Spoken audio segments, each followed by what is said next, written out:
السلام علیکم ورحمۃ اللہ وبرکاتہ۔ بسم اللہ الرحمن الرحیم۔ ربنا افرغ علینا صبرا وتوفنا من المسلمین۔ وقال اللہ تعالی رب اشرح لی صدری ویسر لی امری واحلل عقدۃ من لسانی یفقہوا قولی۔ وقال اللہ تعالی وقارون وفرعون وحامان ولقد جاءهم موسى بالبينات فاستكبروا في الأرض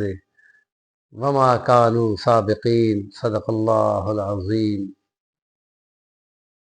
سیرت نبوی صلی اللہ علیہ وسلم اور انبیاء اکرام پر ایمان کے سلسلے میں ہم ترتیب سے انبیاء کی دعاؤں کا، مناجات کا، اللہ کے سامنے اپنی مشکلات کے حل کا تذکرہ کر رہے ہیں،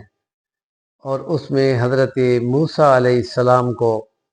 جس وقت بیان کیا ہے تو وہاں ایک دجالی فرعون رجیم، جس نے ایک پوری قوم کو غلام بنایا ہوا تھا، بنی اسرائیل کو،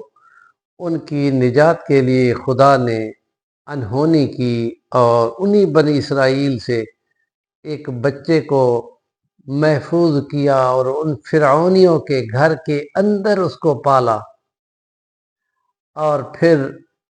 ان کو وارننگ پہ وارننگ اور عذاب پہ عذاب دیتے دیتے آخر کار جب فرعون کوئی بات نہیں سنتا تو اسی خاص شخص کے ہاتھ سے خدا معجزہ کرتا ہے اور ان کو دریا کے پار کر دیتا ہے، اور جب وہ فرعون اور اس کے لشکر وہاں پہنچتے ہیں تو ان کو دریا میں غرق کر دیتا ہے، اور ساتھ ہی یہ کہتا ہے کہ اب ہم تمہیں تا حیات عبرت کا نمونہ بنائیں گے، اور وہ خدا نے دکھا دیا، اور اس پہ کتنے سائنسدان حقیقت اور معجزے اور سائنسی بات کو سن کر دیکھ کر مسلمان ہوئے، اور وہی نشانی ان کی دکھا دی جس کا وہ انکار کیا کرتے تھے، اور آج وہ میوزیم کی زینت ہے اور دنیا اس کو دیکھ کر عبرت حاصل کرتی ہے کہ یہ شخصیت ہے جس نے یہ کہا تھا انا ربکم الاعلی،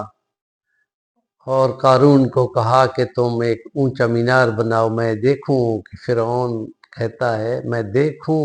کہ موسیٰ کا خدا کدھر ہے، اور جب مقابلے میں پہنچ کر اپنے جادوگروں کے سجدہ کرنے پر تل ملا اٹھا تو پھر ان کو دھمکیاں دینے لگا، لیکن جس وقت خدا اس پر آشکارا کرتا ہے تو پھر یہ دھمکیاں بھی کام نہیں دیتی، اور ان کے الفاظ جو جادوگروں کے تھے، جو حقیقت سمجھ چکے تھے، وہ الفاظ یہ تھے کہ اقضِ ما انت قاض انما تقضی هذه الحیات الدنیا، تم نے ہمارے جسموں کو اگر توڑ پھوڑ دینا ہے تو کر لے، تمہارا یہی بس لگتا ہے، اس سے زیادہ کیا بس لگتا ہے، لیکن ہم خدا کو پہچان چکے، اب ہم پیچھے نہیں پلٹ سکتے۔ اور جب اس کے لیے اللہ نے حضرت موسیٰ کو فرمایا کہ اب فرعون کے پاس جاؤ،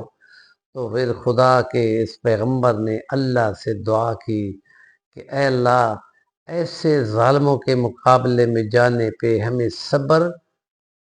عطا فرمانا، ہم پر نازل کرنا کہ ہم صبر کے گھونٹ پیتے رہیں، اور بیان کی قوت حاصل کرنے کے لیے وہ خدا سے التجا کرتے ہیں